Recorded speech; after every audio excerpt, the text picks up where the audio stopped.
Hello, നമുക്കിന്ന് അടിപൊളിയൊരു ചാള വറുത്തത് ഉണ്ടാക്കിയാലോ? അധികം സമയം ഞാൻ സംസാരിച്ച് തീർക്കുന്നില്ല, നമുക്ക് പണിയിലോട്ടങ്ങ് പോവാം. അതിനായിട്ട് മീനെല്ലാം കഴുകി വൃത്തിയാക്കി വരഞ്ഞു വെച്ചിട്ടുണ്ട്. ഇനി ഇതിലേക്ക് ഒരു മസാല തയ്യാറാക്കാൻ വേണ്ടി മിക്സിയുടെ ജാറിലേക്ക് കുറച്ച് ചെറിയുള്ളിയും വെളുത്തുള്ളി, ഒരു കഷ്ണം ഇഞ്ചി, ആവശ്യത്തിന് ഉപ്പ്, പിന്നെ മഞ്ഞൾപ്പൊടി, പിന്നെ നമുക്ക് കുരുമുളക് പൊടി ചേർത്ത് കൊടുക്കണം. കുരുമുളക് പൊടി നമുക്ക് ടേസ്റ്റിനനുസരിച്ച് ചേർത്ത് കൊടുക്കാം കേട്ടോ. പിന്നെ നമുക്ക് എരിവിന് ആവശ്യത്തിന് മുളക് പൊടി ചേർത്ത് കൊടുക്കുന്നുണ്ട്. കാശ്മീരി ചില്ലിയൊന്നും അല്ല, എരിവുള്ള മുളക് പൊടി തന്നെയാണ് കേട്ടോ. ഇനി ഇതെല്ലാം കൂടി ഒന്ന് നന്നായിട്ടൊന്ന് ക്രഷ് ചെയ്തെടുത്താൽ മാത്രം മതി.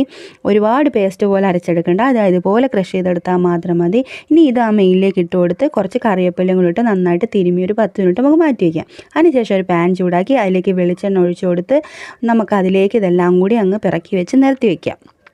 ഇതുപോലെ അങ്ങ് നിരത്തി വെച്ചതിന് ശേഷം ഒരു വശം നന്നായിട്ട് മുരിഞ്ഞു വരുമ്പോൾ മറിച്ചിട്ട് മറുവശവും കൂടെ മുറിച്ചെടുത്താൽ നമ്മൾ അടിപൊളി ചാള വറുത്തത് ഇവിടെ റെഡിയായി.